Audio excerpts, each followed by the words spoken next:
It's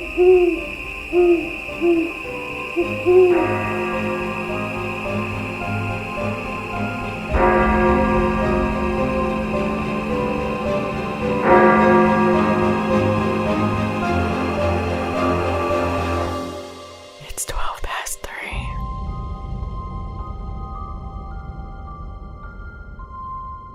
So we're doing Sacramento tonight. Yes. All right, so make sure I'm on the right page. Yeah. Quick recap on that.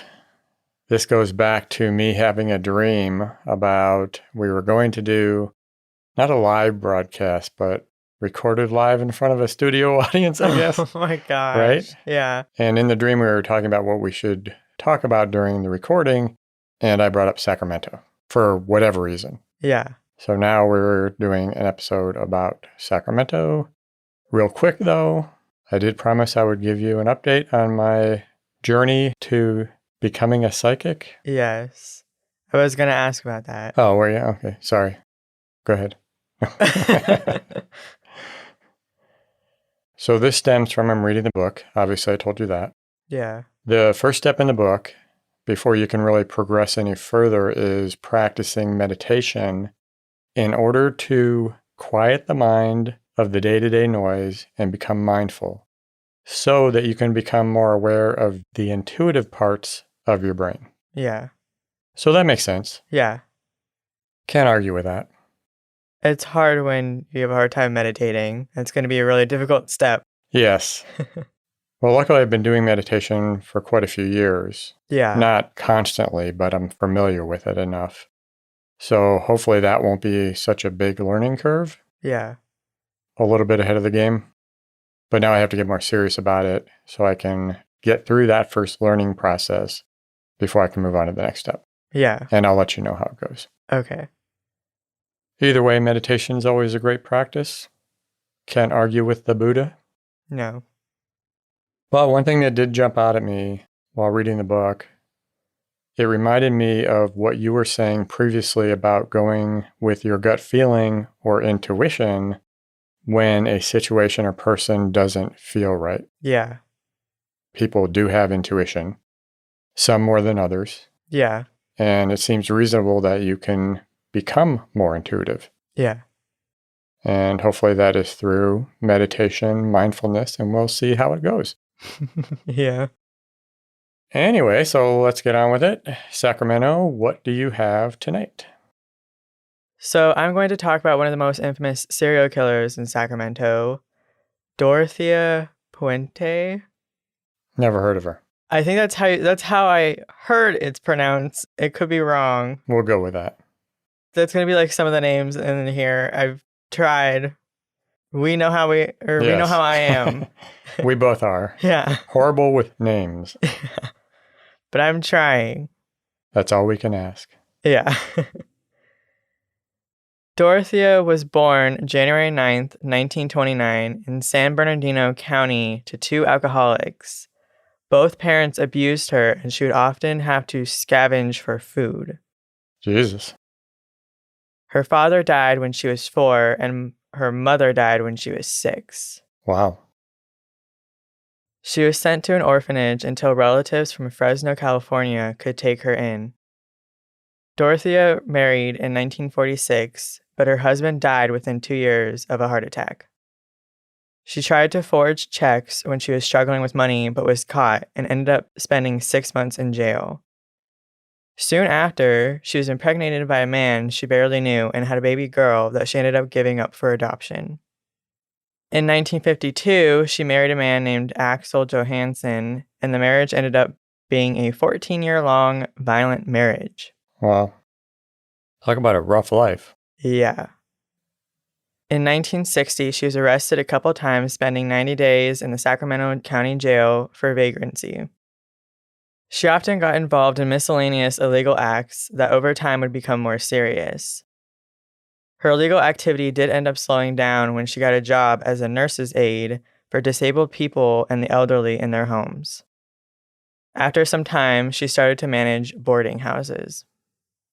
In 1966, her and Axel divorced, and then she married Roberto Puente in Mexico City. Their marriage only lasted 2 years due to Roberto's inability to stay faithful. How did she end up down in Mexico City? I have no idea. Dorothea Puente took over a 3-story, 16-bedroom care home at 2100 F Street in Sacramento, California, where she provided care to the homeless. After some time, neighbors started to notice odd activities. A homeless alcoholic man, only known as Chief, was made to be Dorothea's handyman. She had Chief dig in the basement and take soil and rubbish away in a wheelbarrow. The basement floor was covered in concrete. Chief then took down the garage in the backyard and put fresh concrete there as well. But soon, Chief mysteriously disappeared. Yikes. In 1976, Dorothea married a man named Pedro, who was an alcoholic and physically abusive, and it only lasted a few months. She started spending time in local bars using older men who were receiving benefits. She forged their signatures in order to steal their money, but of course she was caught and ended up being charged with 34 counts of treasury fraud. And how much time did that get her? It did not say, actually. Was she still at the boarding house? The home that she... Or the home for the homeless? Yeah. In 1981, she started to rent an upstairs apartment at 1426 F Street in downtown Sacramento. This was where the murders were and not the previous house, for clarification. Allegedly, that's what was told. In April 1982, a 61-year-old Ruth Monroe started to live with Dorothea in the apartment. Soon after, Ruth died from an overdose of codeine and Tylenol. Dorothea had told the police that Ruth was depressed due to her husband being terminally ill, and police believed her, and the death was ruled as a suicide. A few weeks later, police returned when a 74-year-old pensioner named Malcolm McKenzie accused Dorothy of drugging and robbing him. On August 18th, 1982, she was convicted of 3 charges of theft and sentenced to serve 5 years in jail. While in jail, she started to correspond with a 77-year-old retiree living in Oregon named Everson Gilmouse. A pen-pal friendship developed, and when she was released in 1985, after serving just 3 years of her sentence, he was waiting for her in a red 1980 Ford pickup. Their relationship developed quickly, and the couple was soon making wedding plans.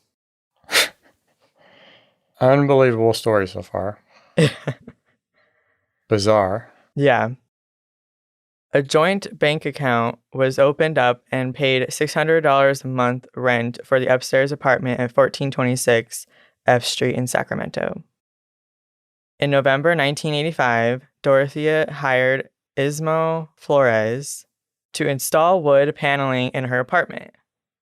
He was given $800 for his work, but Dorothea also gave him a red 1984 pickup in good condition, which she claimed belonged to her boyfriend in Los Angeles who did not need it. Ruh-roh. Dorothea then asked Flores to do one more thing. Build a box 6 feet by 3 feet by 2 feet to store, quote, books and other items, end quote. Sorry. She then asked Flores to transport the filled and nailed shut box to a storage facility. He agreed, and Dorothea joined him. On the way, however, she told him to stop while they're on Garden Highway in Sutter County and to dump the box in the riverbank. And he was still not suspicious? He questioned why, but she just told him that it was a box full of junk, which still makes no sense. Yes. That coffin that you built me and I nailed shut just has junk in it, so just toss it out at the river. Oh my gosh. A fisherman spotted the box on January 1st, 1986, sitting around the bank of the river and mentioned it to the police. Investigators found a badly decomposed and unidentifiable body of an elderly man inside, who was later identified as Everson Gilmouth 3 years later. Not to give anybody ideas, but you're not that far from the ocean. How lazy do you have to be? You can't tell me that for all of the things she's managed to do throughout her life, that she couldn't have managed to get somebody to loan her a boat Yeah. and go out in the ocean and dump that box. Yeah. But she just threw it over on a riverbank. Yeah. Okay. Well, I want to know, would he get in trouble? Like, if he didn't know what it was? I wouldn't think so. Because that would suck. Yeah. You, like... Your fingerprints are all over it. Yeah. Because you built the box. Yeah. Imagine you'd have some explaining to do. Yeah. She still collected Everson's pension and wrote letters to his family saying he had not contacted them due to being ill. She also maintained a room and board business, taking in 40 new tenants, most of whom were alcoholics and drug addicts. She was making a good profit, but of course she wanted more, so started to cruise bars looking for new customers. New customers? You want me to say people? No. Well, for the victims. The room and board, though, not... I know. Every month, Dorothea collected all the tenants' mail before they saw it and gave them only a small amount of their money. The tenants would use what little money they had at the nearest bar while Dorothea took the rest of their money. On November 11th, 1988, police found the body of Alvaro Montoya buried in Dorothea's lawn. He had schizophrenia, and after he failed to show up to meetings with a social worker, they reported him missing. Police arrived and searched the property to discover recently disturbed soil, and 7 bodies were eventually found. Wow, yikes. At first, Dorothea was not considered a suspect. I don't know why. Yeah. But as soon as police let her out of sight, she fled to Los Angeles. She visited a bar and talked to an elderly pensioner who recognized her from the news and called the police. She was charged with a total of 9 murders, convicted of 3, and was sentenced to 2 life sentences. How could the police not keep an eye on her? It was her property, right? Yeah. So did they ever discover Chief? No. Not that I'm aware of. So he might still be buried up there somewhere.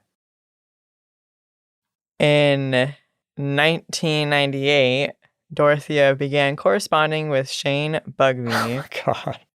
It's not going where you think it's going. Okay. Who did an extensive interview with her over the course of several years. She began sending him various recipes, and the 2004 book, Cooking with a Serial Killer, was released. Oh, my God. Yeah, at first I thought she was going to figure out how to con somebody from inside jail. No. Well, I mean, technically she did because she got a book out of it. Yeah, true. Yeah. That's crazy. It included a lengthy interview, almost 50 recipes, and various pieces of prison art sent to Bugbee by the convicted murderer. So who got the profits off the book? I don't know. Well, I hope not her. Well, yeah, I would think not, or hope not. Not sure how much she could use it in jail. Yeah. But even though if she could use it or give it to somebody, she doesn't deserve anything. Yeah.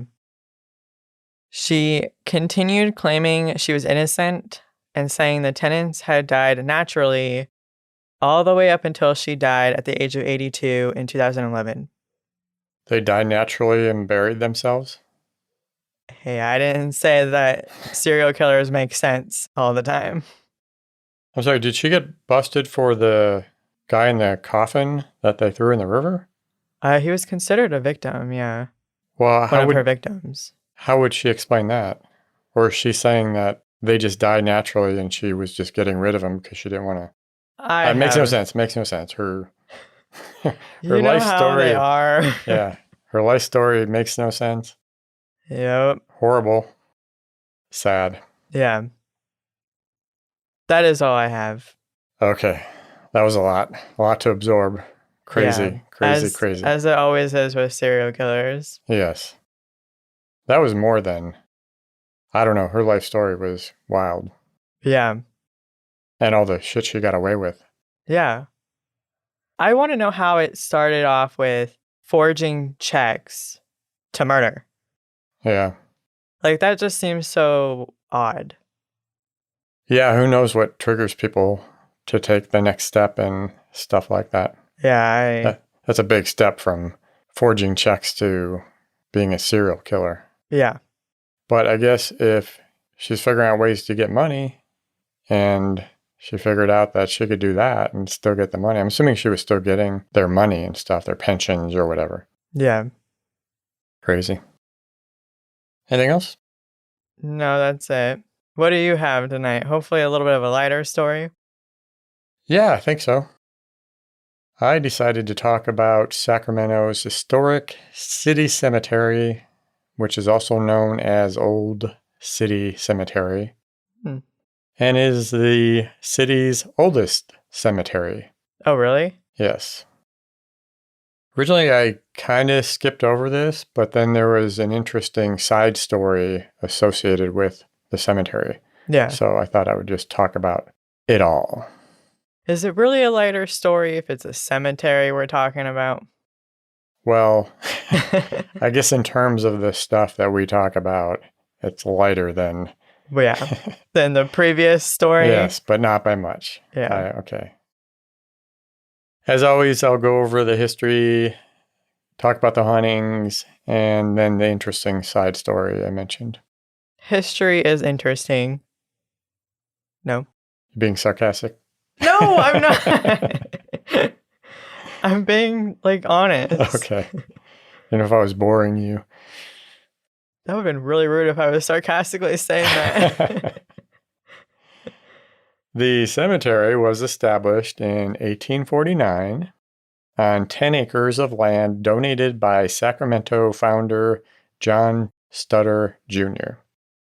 and grew over time to as much as 60 acres. But some of the land was eventually sold, graves moved to accommodate new road construction, and it is currently on 44 acres. It is believed that about 600 bodies from the Asiatic cholera epidemic that hit Sacramento in 1850 were buried in the cemetery in a mass grave. Oh. The epidemic killed 800 to 1,000 people in less than 3 weeks. Jeez. The remainder of the victims were buried in another cemetery, but that cemetery was prone to flooding, so the graves were eventually moved to City Cemetery in another mass grave. In 1852, a monument was erected for the victims, but was not placed in the location of the mass graves because nobody could remember exactly where the mass graves were located. That's sad. That's sad, and it's also kind of odd. Yeah. That only 2 years had passed, yet nobody could remember where those graves were. Yeah, that's weird. The sadder part was it is believed that dirt was pushed over the mass graves to make room for additional plots. Oh. Yeah. Once the cemetery was filled, as the decades passed and the living no longer remembered the people who were in the cemetery, so kind of a forgotten cemetery, it became neglected and succumbed to vandalism. In 1986, a group of citizens formed the Old City Cemetery Committee, to get government and volunteer assistance to restore the cemetery along with the assistance of the Sacramento Historical Society. In 2003, the committee became a nonprofit support group to continue the restoration and maintenance of the cemetery. And the cemetery is now listed on the National Historic Register of Historic Places as of 2014. It is now locked and secured at night to minimize vandalism. As it should be. Yes. Some notable hauntings. William Brown was a railroad engineer that was supposed to be a hero that saved a bunch of people during a railroad accident. But in a quick search, I couldn't really find anything on that. Reportedly, he was seen after his own funeral procession and is occasionally seen in his civilian black suit standing by his grave. Oh. I wonder what's going through a ghost's head if they're standing staring at their grave. Probably weirded out. Like, why is my name on this grave? WTF? Yeah. Well, it's like, if you're standing over your body. That would also be a WTF moment. Yeah. But would you even believe, like, it's just a name on a gravestone? I don't know. I'm just wondering. That's weird. Yeah. There's reports of a black dog that will follow visitors around the cemetery. Aww. Yeah, and then disappear. Now I want to... Go? I don't want to go to a cemetery because that sounds bad, but I want to meet the dog. Well, it looks like a nice cemetery to visit. Yeah. And it looks like they've done a really nice job. Yeah. Renovating it, I guess you would say. If that's the right word. Yeah. I mean... Revitalizing it? I don't know. Yeah. Revitalize a cemetery? I don't know. Whatever word fits. Yes. A male and female dressed in black are seen walking together around the cemetery. They're all dressed in black. Were they actually buried there, or are they the ones that attended the ceremonies? Maybe they were buried in black back then. I didn't get it. It is an old cemetery, so maybe they were buried in black back then. Yeah. I don't know. This next one's kind of weird to me. A psychic said there was a fireman that stands by the main gate and tries to talk to people who pass, trying to ask them about his family, and gets frustrated when the people can't hear him. Oh. Yeah. Sad, but just, I don't know, kind of weird thing. How do they know that he's trying to ask about his family if they can't? The psychic. Oh. I had the same thought run through my head. Okay. And then it was like, later on I read it was a psychic who said this. Okay. Sorry. No. There are also reports of various shadows and apparitions moving around and wandering around the cemetery. Yeah. Just the usual. Yes, the usual. I read that in the cemetery's history, there have been 7 people who have died in the cemetery. Oh. Yeah, just a few I found noted. In 1870, a painter from San Francisco, John Gray, whose business was failing, was visiting his wife's brother's grave. Kind of weird, but he committed suicide by poisoning while he was visiting there. Oh. Graveyard workers found him around 9 or 10 that night and took him to the cemetery chapel where he eventually died. That's interesting. Yeah. In 1893, Andrew Larson, a worker on the mortuary chapel which was under construction, was crushed when the roof collapsed. Oh. And Joseph Griffith, a Southern Pacific Railroad man, was visiting his wife's grave. She had died 13 months earlier. He was visiting with his mother-in-law and 5-year-old daughter and fell over on his wife's grave and died of a heart attack. Oh. The most visited grave is probably that of May Hollister Woolsey. That's a hard name to say. Yeah. Just shy of her 13th birthday, May fell ill and died of encephalitis in September of 1879. It is believed that the encephalitis was from the measles, but there was also speculation that it was the result of a mosquito bite. Oh. There were a lot of different stories about the parents contacting a psychic to try and reach out to May, which would certainly be understandable. Yeah. But the stories of whether that happened and what happened were kind of all over the place. So I won't get into that because I just couldn't tell what was factual. Yeah. A lot of it seemed kind of urban legendish. Jump ahead 100 years to 1979.